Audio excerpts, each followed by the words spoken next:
والصلاة والسلام على سيد المرسلين وعلى آله وأصحابه الكرام. فأعوذ بالله من الشيطان الرجيم. بسم الله الرحمن الرحيم. قال الله تبارك وتعالى في القرآن المجيد والفرقان الحميد: اهدنا الصراط المستقيم صراط الذين أنعمت عليهم. صدق الله العظيم وصدق رسوله النبي الأمين المكي الكريم ونحن على ذلك لمن الشاهدين والشاهدين والحمد لله رب العالمين.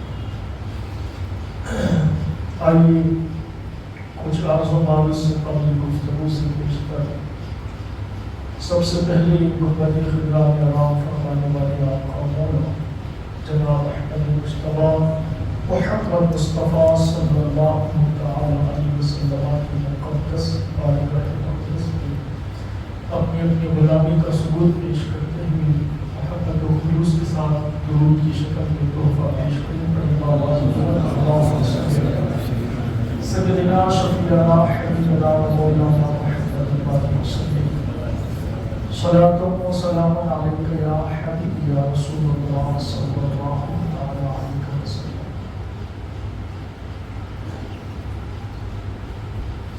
محترم سامعین کرام، چونکہ محرم الحرام سے قبل میں آپ تمام احباب سے وعدہ بھی کیا کہ ایک بحث عقائد کی چلائیں گے، اس میں عقائد حقہ کہ کون سا عقیدہ سچا ہے اور کون سا عقیدہ باطل ہے، اس کو قرآن و حدیث سے سمجھنے کی کوشش کریں. تو میں نے بہتر و مناسب سمجھا کہ چونکہ اہل بیت اطہار کا ذکر ہوا ہے تو اب عقائد اہل سنت پر کچھ بحث کی جائے قرآن و حدیث سے. چونکہ آج سب سے زیادہ نوجوان جو ہے کشمکش میں ہے کہ کون سا عقیدہ درست ہے اور کون سا فرقہ درست ہے، کہ کس کے پیچھے جایا جائے، کس کے پیچھے نماز پڑھی جائے، کون صحیح ہے کون درست ہے. اس میں اتنی کشمکش ہے نوجوانوں کو، کوئی حق کی طرف چلا جاتا ہے اگر صحبتیں درست ہوں، اگر صحبتیں درست نہ ہوں تو پھر موبائل کے ذریعے باطل فرقے کو اپنا دوست بنا لیتا ہے. آج پوری کائنات میں مسلمان جو ہے سب سے زیادہ بھروسہ کسی پر کرتا ہے تو وہ دو کتابیں ہیں، ایک قرآن پر ایک حدیث پر. ان دو کے علاوہ کسی پر بھروسہ جلدی آدمی کرتا ہے. جو پہلے سے ایمان والا ہے، مومن کامل ہے، ایماندار ہے، تو وہ بزرگان دین کے اقوال کو بھی تسلیم کرتا ہے.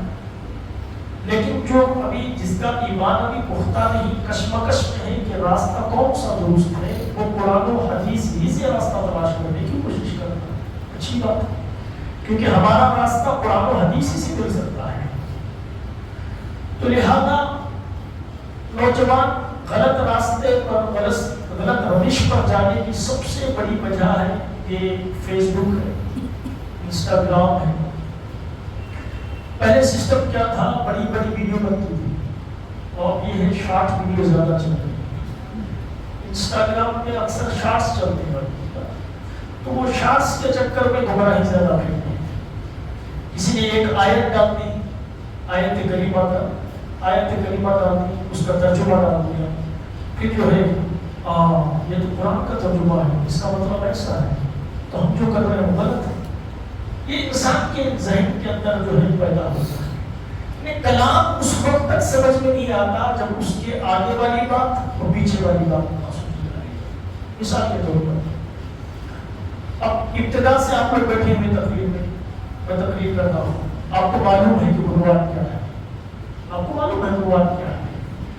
میں اس درمیان میں کافروں کی بات کروں، وہ کافروں کے بارے میں آگے جا کر اب آگے 15 منٹ کی بات کہوں کہ ان کے لیے بڑا عذاب ہے، دردناک عذاب ہے، وہ ہے، فلاں ہے.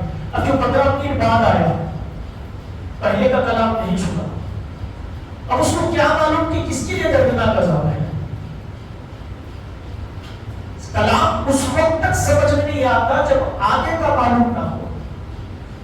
وہ بیچ میں نہ اٹھا کر ڈال دیے تو پھر گمراہی. تو عقائد اہل سنت کو سمجھنے کے لیے آپ کو قرآن صحیح سے پڑھنا ہوگا. اوپر کا بھی پڑھنا ہوگا, نیچے کا بھی پڑھنا ہوگا. جیسے یہ عقیدہ ان لوگوں کا ہے باطل فرقے کا, ایک عقیدہ یہ ہے کہ اللہ کے رسول کو مالک کو مختار نہیں کہہ سکتے. ان الارض للہ, قرآن مجید میں آج لے کر کے آیا ہوں تاکہ آپ کو مطلب کوئی کشمکش نہ ہو. ان الارض للہ, قرآن بھی وہ نہیں لے کر آیا جو کہیں اور سے چھپا, سعودی سے چھپا ہے قرآن, وہ لے کر آیا. پھر کہیں یہ نہ کہے کوئی کہ قرآن کے اگر ان کی چھاپی بھی کوئی قرآن نہ ہوا سکتا, سعودی کا قرآن ہے. ان الارض للہ کا معنی کیا ہے؟ ان الارض للہ کا معنی یہ ہے کہ زمین صرف اللہ کی ہے. زمین کس کی ہے؟ صرف اللہ کی. اگر کوئی شخص اس کا ویڈیو بنا کر ڈال دے کہ زمین صرف اللہ کی ہے, اس کے علاوہ کوئی مالک نہیں ہے, تو پھر لوگ کیا کہیں گے کہ گمراہ نہیں ہوگی. ارے ہم تو حضور کو بھی مالک کو مختار کہہ رہے ہیں, ہم کو حضور ولی کو بھی جو ہے مالک کہہ رہے ہیں, ان کو مالک سمجھ رہے ہیں, اللہ کے محبوبوں کو مالک سمجھ رہے ہیں. تو قرآن کہہ رہا ہے کہ کوئی مالک نہیں ہے, زمین کا مالک تو صرف خدا ہے. سمجھ رہا ہے؟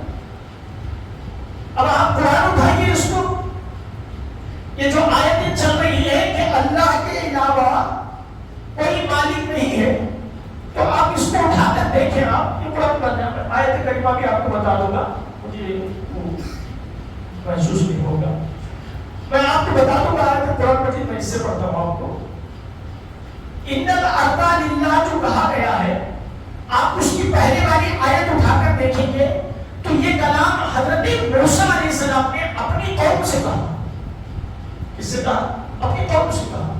پہلا کلام کیا ہوا کہ اے میری قوم صبر کرو, فرعون تم پر چھایا ہوا ہے, تمہاری زمینوں پر قبضہ کیا ہوا ہے, تم فکر مت کرو, صبر کرو اللہ کی بارگاہ میں کہ یہ ساری زمین اللہ کی ہے. فرعون کے مقابلے میں کیا کہا؟ یہ فرعون کی زمین نہیں, یہ اللہ کی زمین ہے. پھر اس کے بعد فرعون کی زمین نہیں ہے کہ انکار کرنے کے بعد اللہ کے نبی حضرت موسیٰ نے اپنے قوم سے کہا کہ اے میری قوم گھبرانا نہیں, اللہ اپنے بندوں میں سے جسے چاہتا ہے اسے اپنی زمین کا وارث بنا دیتا ہے. جسے چاہتا ہے اس کو کیا کر دیتا ہے؟ وارث بنا دیتا ہے. پر تو مجھے بات پڑھیں اللہم صلی اللہ علیہ وسلم.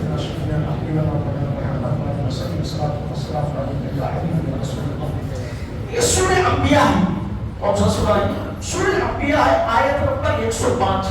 اس کے ذریعے زیادہ گمراہی کرنی ہے کہ کوئی مالک کو مختار نہیں, کہ نہ اللہ کے رسول مالک کو مختار ہے, نہ کوئی نبی مالک کو مختار ہے, نہ کوئی اور کسی کا مالک کو مختار ہے. آیت ان کی دلیل ہے کہ ان الارض للہ, کہ اللہ کے لیے صرف جو ہے زمین. میں جو آیت تلاوت کر رہا ہوں سورہ انبیاء کی 105 آیت, آپ دیکھیں رب خود ارشاد فرماتا ہے وَلَقَدْ كَتَبْنَا فِي الزُّبُورِ مِن بَعْدِ الذِّكْرِ.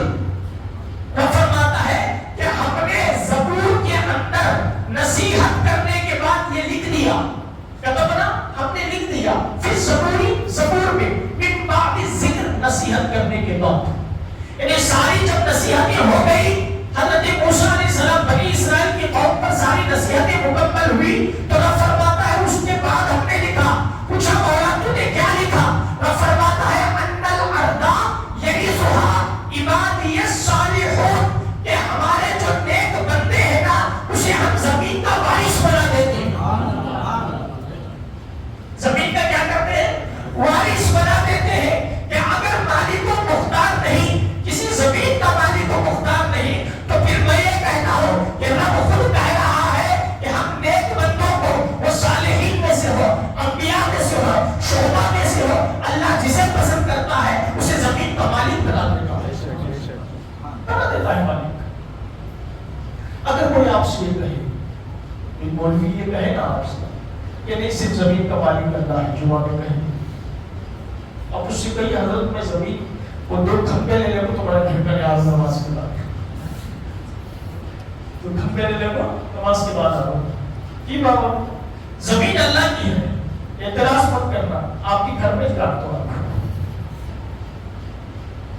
مان سکتا ہے کوئی اللہ نے تجھے وارث بنا دیا اللہ خود کہتا ہے یہ میری زمین ہے تم اس کے مالک نہیں ہو سکتے اس میں کوئی شخص اس زمین کا مالک نہیں ہے دنیا کا کوئی فرد مالک نہیں ہے ہاں اللہ نے وارث بنایا ہے یہ ہماری خوش قسمتی ہے کہ اللہ کو کوئی پسند تھا اسے وارث بنایا اس کی وراثت میں ہمیں ملا اس کی وراثت میں ہمیں ملا ہے آج جو یہ کہتے ہیں کہ ہندوستان کھا جاتا ہے تو اس کو وارث بنایا گیا ہے رب نے بنایا ہے ہم نے نہیں بنایا یہ کھا جاتا ہندوستان ہے یہ ہم کائنات والے نہیں ہندوستان والے نہیں یہ رب کہہ رہا ہے میں جسے پسند کر لیتا ہوں اسے زمین کا وارث بنا دیتا ہوں تمہیں کیسے پتا چلے گا وارث بنا ہے میری مخلوق پکار پکار کر کہے گی کہ ہندوستان کا راجا خواجہ جب میری مخلوق کی زبانوں پر جاری ہو جائے کیوں کیونکہ میری مخلوق میری زبان ہے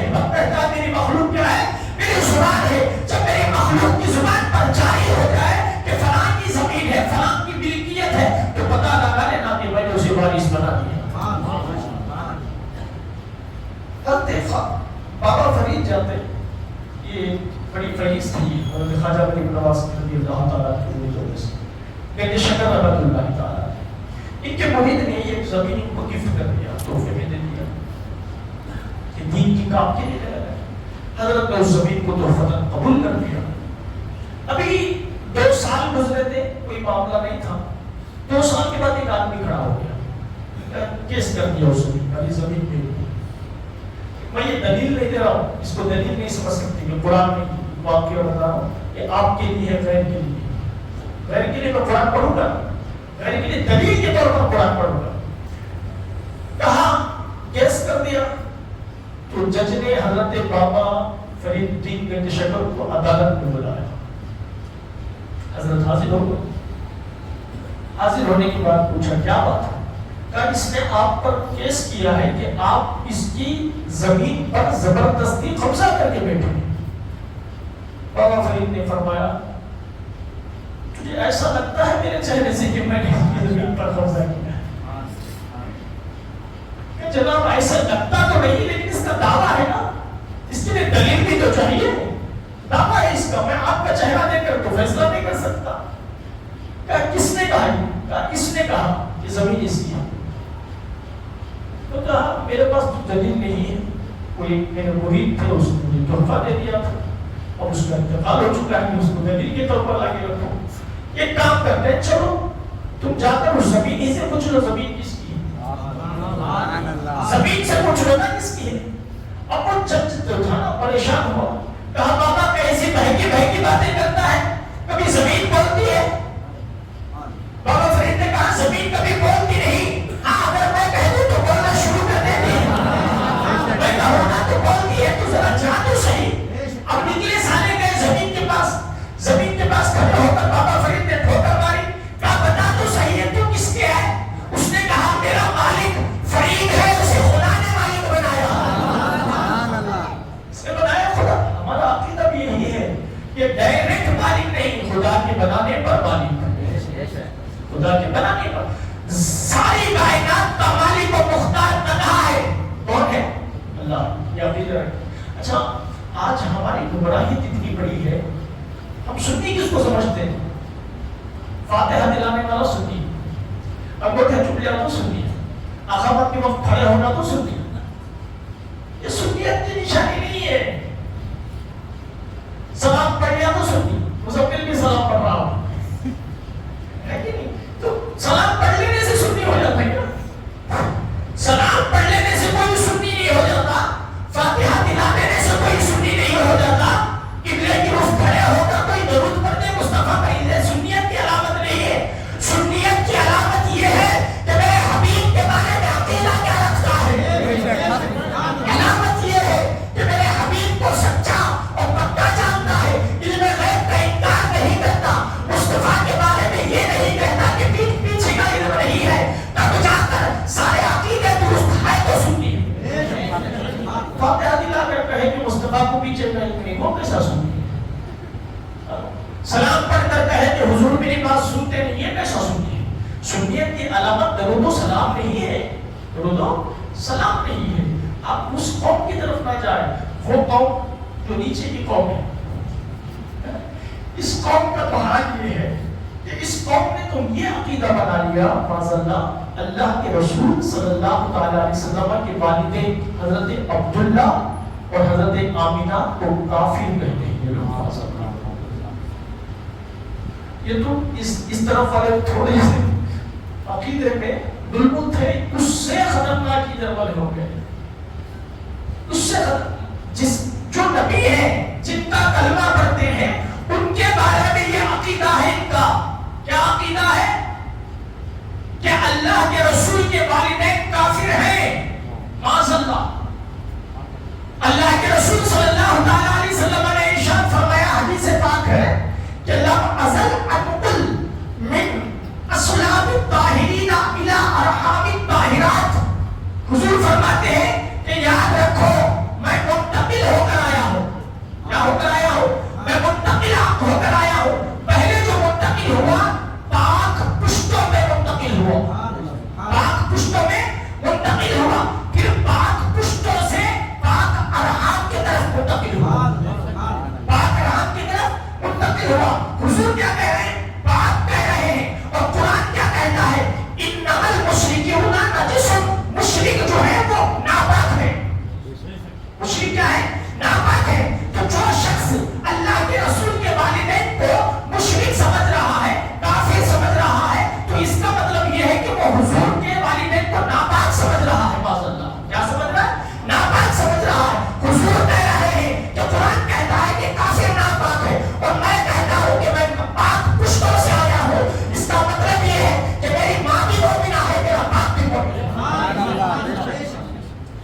اچھا، ان سے پوچھو تمہارے پاس دلیل کیا ہے؟ وہ بخاری کی حدیث سناتے ہیں بڑی شان سے۔ بہت زیادہ ایک بندہ اللہ کے رسول صلی اللہ علیہ وسلم مکہ سے نکلے، مدینے کے لیے جا رہے تھے، تو بیچ میں ابوا شہر پڑتا ہے، ابوا گاؤں پڑتا ہے، وہاں حضرت آمنہ کے پاس آیا تھا۔ اور حضور صلی اللہ تعالی علیہ وسلم یہ چاہ رہے تھے کہ میں میرے والدہ ماجدہ کی قبر پر حاضری دوں، حاضری دوں۔ تو ہمیں اجازت کی ضرورت ہے، اللہ سے اجازت مانگیں کہ میرے والد کو بولا میں میری ماں کی قبر پر جانا چاہتا ہوں۔ رب نے ارشاد فرمایا کہ حبیب آپ قبر پر جائیں مگر مغفرت کی دعا نہ کریں۔ حدیث ہے مغفرت کی دعا نہ کریں۔ اب اس کے بعد اس حدیث سے نتیجہ نکالا ہوا ہے کہ مغفرت کی دعا کے لیے جس کے لیے مغفرت کی دعا نہیں کی جاتی وہ کافر ہے۔ کیا ہے؟ کافر ہے۔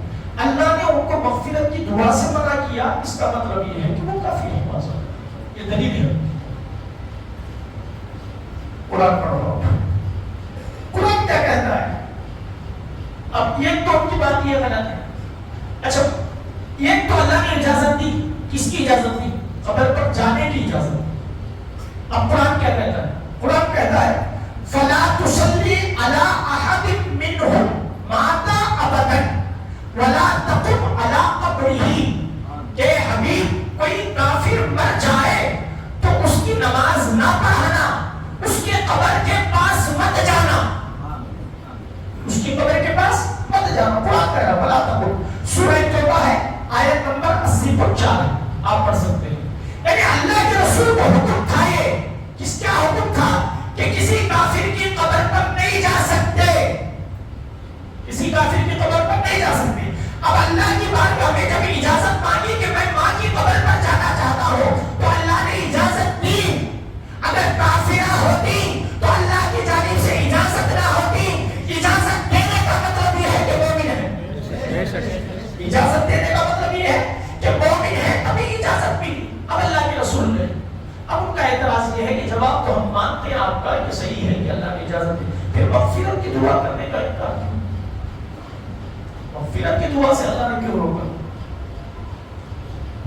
میں نے کہا نماز جنازہ پڑھتا ہے، کہاں پڑھتا؟ کوئی بڑا مر جائے تو کیا دعا پڑھی جاتی ہے؟ اللہم اغفر لحینا ومیتنا وشاہدنا وغائبنا، اے اللہ مغفرت فرما۔ کس کس کی؟ جو زندہ ہے ان کی، جو مردہ ہے ان کی، جو بڑے ہیں ان کی، جو چھوٹے ہیں ان کی، جو چلے گئے ان کی. یہ دعا ہی کیا ہے؟ اللہم اغفر لحینا و میتنا و شاہدنا و غائبنا. مغفرت کی دعا ہے. اگر بچہ مر جائے، نابالغ بچے کا انتقال ہو جائے، اب حکم یہ ہے کہ دعا نہیں پڑھ سکتی. پڑھ سکتے ہیں؟ نہیں پڑھ سکتے. اچھا کیوں نہیں پڑھ سکتے؟ بچے کے لیے مغفرت کی دعا نہیں کر سکتے، اس لیے اس کی دعا الگ ہے. شافع و مشفع، یعنی اے اللہ اسے ایسا بنا کہ یہ میری شفاعت کرے آخرت میں.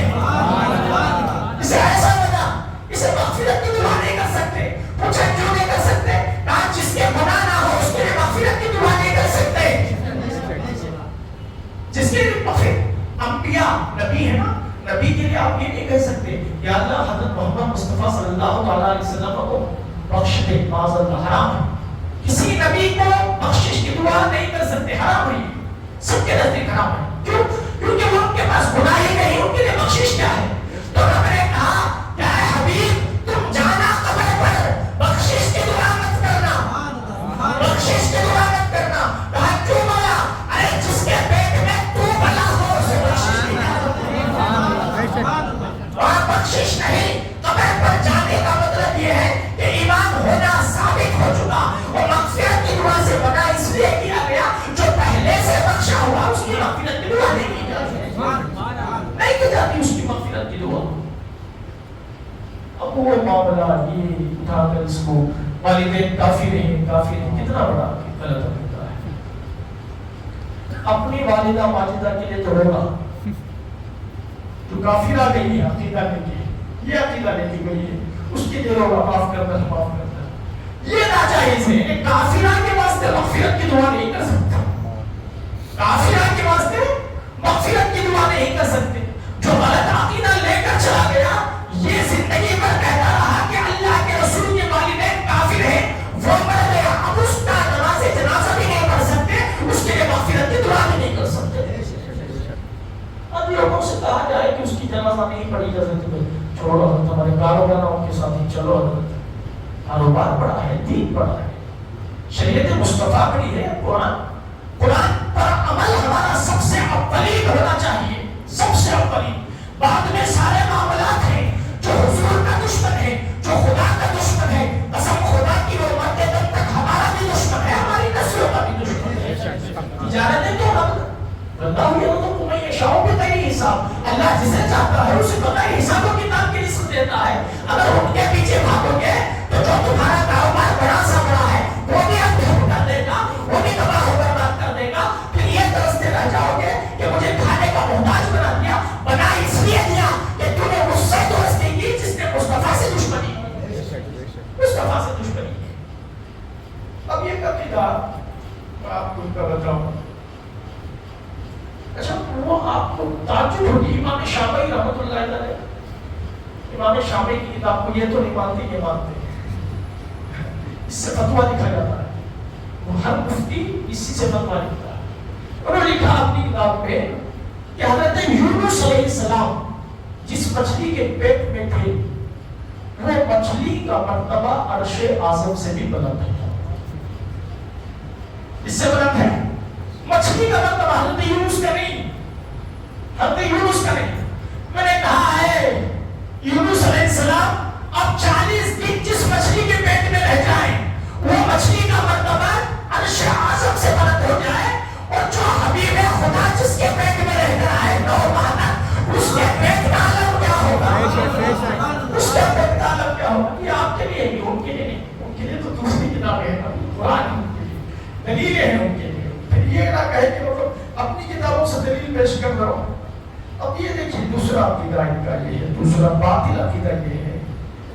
ان الذین، قرآن مجید کی آیت ہے، سورہ حج ہے، آیت نمبر 70 پر چاہ ہے. ان الذین تدعون من دون اللہ لن یخلقوا ذبابا. کیا فرمایا؟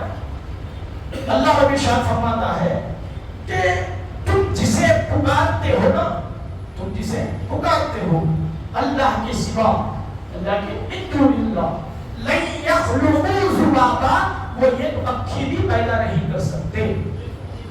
یہ رب نے فرمایا. قرآن یہ آیت اٹھانا آپ کوئی بھی آپ کنز الملک کی بات مت اٹھانا. اب پھر یہ کہو کہ اعلیٰ حضرت ترجمہ کیا ہے. آپ دوسرا ترجمہ اٹھا لو آیت نمبر سورہ حج کی 74. اس آیت سے پہلی والی آیت پڑھنا, آپ کو پتا چل جائے گا یہ کس کے بارے میں بتایا گیا. کافر جو تھے نا بتوں کی پوجا کرتے تھے. کیا کرتے تھے؟ بتوں کی پوجا کرتے تھے. اللہ کے رسول ان پر ایمان پیش کرتے, اسلام کو قبول نہیں کرتے. تو رب نے فرمایا کہ حبیب ان سے کہہ دو کہ یہ جس کی پوجا کرتے ہیں, جسے اپنا خدا تسلیم کرتے ہیں, خدا کے علاوہ جسے پکارتے ہیں نا یہ لوگ, یہ بت ان کے آل وس جتنے بھی بت ہیں ان کے, یہ مکھی بھی پیدا نہیں کر سکتے.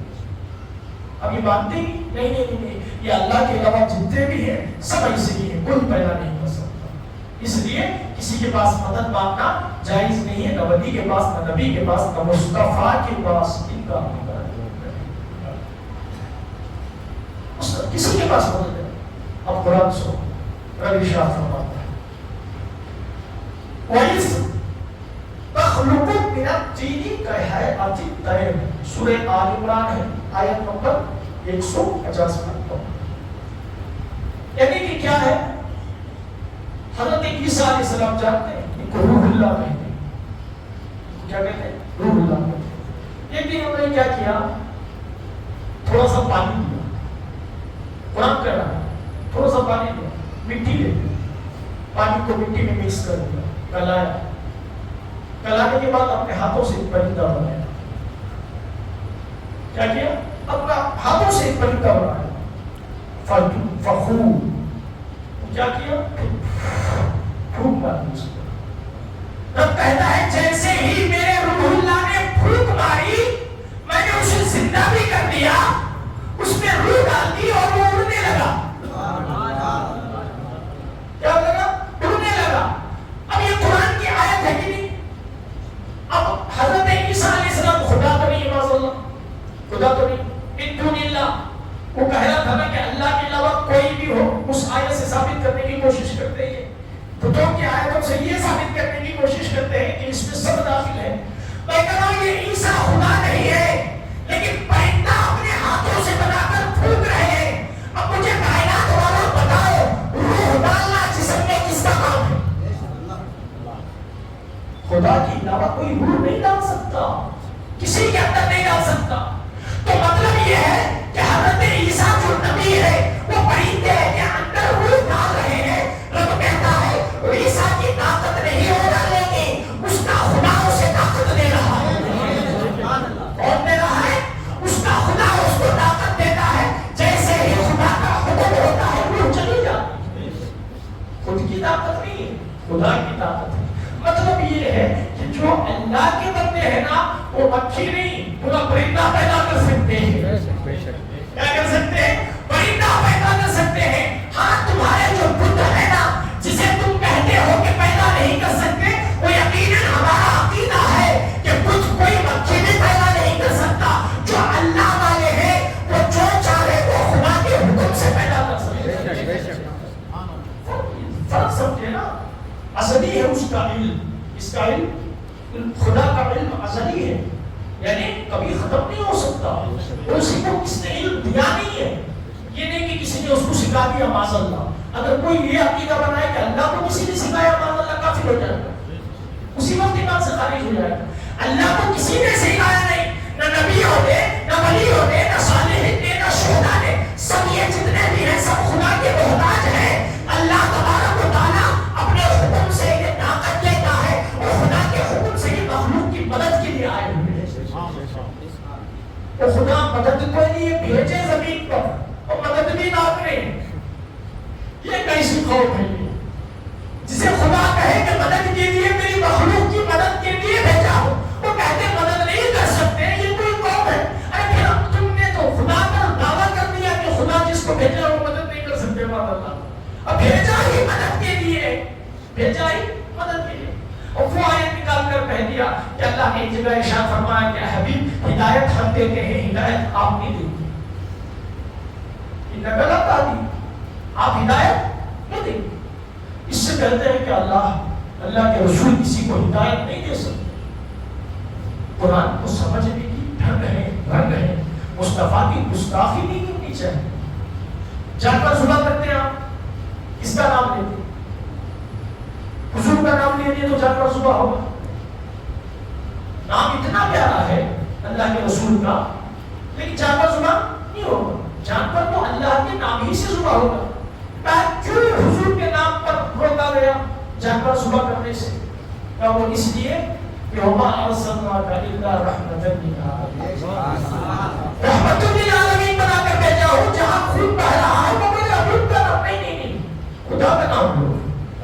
کہا ہے حبیب ہدایت میں نے اپنے ذمہ رکھی, ہدایت کا ذمہ تجھے دیتا تو جہنم خالی رہ جاتی, جہنم خالی رہ جاتی.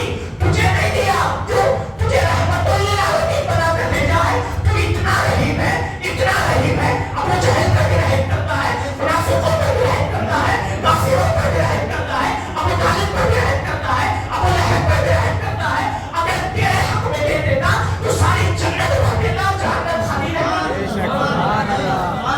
اس لیے ہدایت کو میں نے اپنے پاس رکھا تاکہ جو میرا معاملہ ہے نا وہ خدا ہونا تو جہنم بھی بنائی ہے, جہنم کو بھی بھرنا ہے.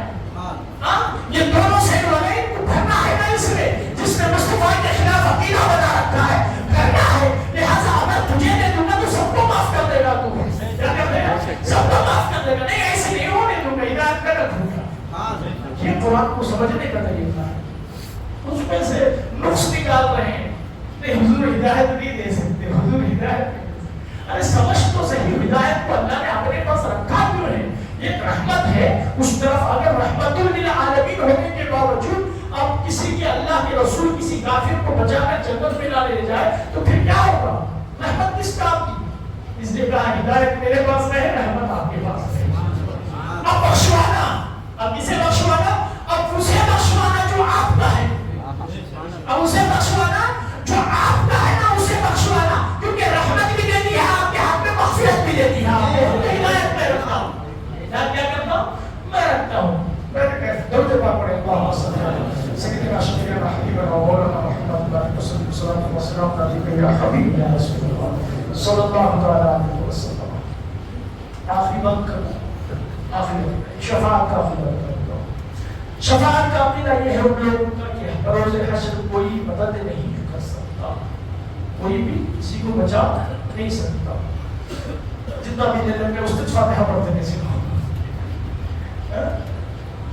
فاتحہ مردود, فاتحہ مردود. اس کا مطلب یہ ہے کہ وہاں جانے کے بعد کیا فائدہ نہیں, کہیں پڑھتا رہے گا, چلے گیا تو کیا فائدہ. کوئی بھی بچا نہیں سکتا, کوئی بھی بچا نہیں سکتا. اس کی ہم دلیل پوچھو ان سے, قرآن ہی سے دیں گے دلیل, ادھر ادھر سے نہیں دیں گے. قرآن ہی سے دلیل دیں گے یہ, لیکن وہ قرآن کو سمجھے آپ. قرآن ہی سے دلیل دیا. کیا دلیل دیا؟ ان کے دلیل ہے قل للہ الشفاعۃ جمیعا. کیا اے حبیب آپ فرما دو شفاعت تو سب اللہ ہی کے ہاتھ میں ہے. کس کے ہاتھ میں ہے؟ اللہ ہی کے ہاتھ میں ہے. آپ اس آیت کریمہ کو اٹھا کر پڑھیں قرآن مجید میں, اور اس سے پہلے اس کی پہلی والی آیت پڑھیں. لات اور عزیٰ کا نام بھی آیا ہے, اور جو ان کے بڑے بت تھے نا لات اور عزیٰ, اس کا بھی نام آیا ہے. یعنی ان بتوں کے بارے میں رب نے فرمایا کہ حبیب ان سے کہہ دو, یعنی کافروں سے, مشرکوں سے جو بتوں کی پوجا کر رہے ہیں نا, ان سے کہہ دو کہ یہ سمجھ بیٹھے ہیں کہ یہ بت ان کو آخرت میں بچا لیں گے. اس وقت رب نے کہا ان سے کہو کہ اللہ کے ہاتھ میں شفاعت ہے, اللہ کے ہاتھ میں شفاعت ہے. یہ تمہارے بت کیا نہیں کر سکتے؟ شفاعت نہیں کر سکتے. پھر یہی معاملہ آیا ان کا, نہیں ہم لوگ مانتے ہیں جب بول دیا اللہ نے تو کوئی نہیں کر سکتا. اس میں بت بھی ہے, اس میں اللہ کے علاوہ جتنے ہی وہ بھی. اب میں بتاتا ہوں اللہ کے علاوہ میں ہے. قرآن شریف پڑھیں, اگر اللہ کے علاوہ ہوتا تو قرآن میں یہ نہیں ہوتا. اللہ کے علاوہ نیک بندے بھی اگر نہیں کر سکتے تو یہ ہوگا. قرآن شریف پڑھیے. اللہ رب العزت نے ارشاد فرمایا وَكَمْ مِن مَلَكٍ وَكَمْ مِن مَلَكٍ, کتنے ایسے فرشتے ہیں. رب فرماتا ہے کتنے ایسے فرشتے ہیں میرے قرب میں رہتے ہیں, کہاں رہتے ہیں؟ میرے قریب رہتے ہیں, میرے قربت حاصل ہے, لیکن وہ شفاعت نہیں کریں گے.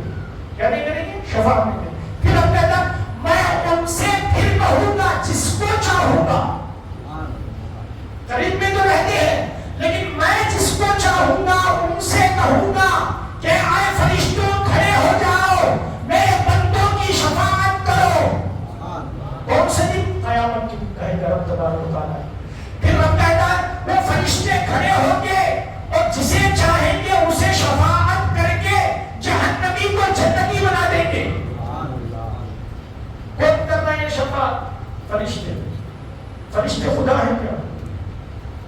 تو پتا چلا کہ یہاں فرشتے کر رہے ہیں، رب نے وہاں فرمایا شفاعت نہیں کر سکتے، وہاں بتوں کے بارے میں ہے یا کر رہے ہیں۔ اس کا مطلب یہ ہے کہ اللہ کے جو قریب ہے وہ کر سکتے ہیں، لیکن یہ ہے کہ خدا کا حکم ہونا چاہیے۔ کیا ہونا چاہیے؟ خدا کے ہاتھ میں شفاعت ہے، کوئی مالک نہیں شفاعت کا، صرف خدا مالک ہے۔ لیکن خدا کسی کو حق دے دے کہ تو شفاعت کر تو پھر وہ شفاعت کرتا ہے۔ تو کیا کرتا ہے؟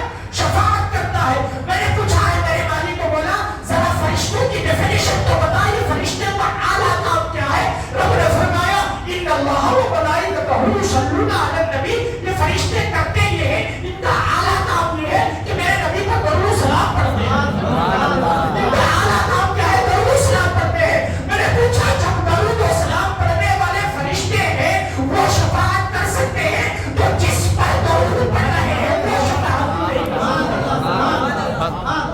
درود و سلام پڑھنے والا شفاعت کر سکتا اور جس پر درود و سلام پڑھا جا رہا ہے وہ شفاعت نہیں کر سکتا۔ یہ کیسا عقیدہ؟ یہ بےہودہ عقیدہ ہے۔ ان عقائد کو مٹائیں جلد سے۔ آپ جب کوئی ایک آیت کوئی پڑھ کر آپ کو گمراہ کرنا چاہیں، میں آپ کو ایک سلوشن دے رہا ہوں، ایک آسان بات بتا رہا ہوں۔ آپ نے یوٹیوب پر ہو، فیس بک پر ہو، کہیں بھی آپ نے انسٹا میں کوئی شارٹ آیت دیکھ کر یہ معلوم کر لیا کہ ایسا ہے تو فوراً اس آیت کو قرآن میں نکالو، اس کے آگے اور پیچھے کا پڑھو۔ کیا کرو؟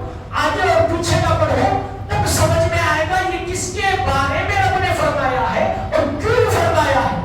اگر اتنے میں لٹک جاؤ گے وہ تو پھر رب نے فرمایا ولا تقربوا الصلاۃ، نماز کے قریب مت جاؤ، نماز کے قریب جاؤ مت جاؤ، تو پھر اس کا مطلب ہے کہ پورے نماز چھوڑ دیں۔ آگے بڑھو نا کہ جب تم نشے کی حالت میں رہو تب نماز کے قریب مت جاؤ۔ اگر اتنا ٹکڑا توڑ کر کوئی کہے کہ نماز کے قریب مت جاؤ تو پھر سارے بے نمازی ہو جائیں۔ نماز کے ساتھ تعلق رکھیں۔ عبادات و ریاضت ہمارے ایمان کی جس طرح حفاظت لازمی ہے ویسے اعمال کی حفاظت ضروری ہے۔ ہمارے اپنے اعمال کی بھی حفاظت کریں، اپنے ایمان کی بھی حفاظت کریں۔ بے نمازی کرنے کی کوشش نہ کریں، اللہ کی ناراضگی حاصل ہوتی ہے اس سے، اور برے کاموں سے خدا کی ناراضگی حاصل ہوتی ہے۔ لیکن یہ یاد رکھیں جب عقیدہ درست ہو تب نیک اعمال خدا کی بارگاہ میں کام آتے ہیں، اور عقیدہ درست نہیں تو پھر نیک اعمال اللہ کی بارگاہ میں کچھ کام نہیں آتے، اللہ تبارک و تعالیٰ اس کو قبول بھی نہیں کرتا۔ لہذا اپنا عقیدہ درست کرو اور نماز اور جتنی عبادتیں ہیں خود دل کھول کر کرو تو خدا راضی ہو جائے گا، اللہ اس کے رسول راضی ہو جائے۔ رب کی بارگاہ میں دعا ہے کہ اللہ ہمیں صحیح عقیدے کو ماننے کی، اسے پہچاننے کی توفیق عطا فرمائے، صحیح طریقے سے قرآن مجید کو سمجھنے کی توفیق عطا فرمائے، گمراہی اور ضلالت سے ہم سب کی اللہ تبارک و تعالیٰ حفاظت فرمائے اور ایمان کے ساتھ خاتمہ نصیب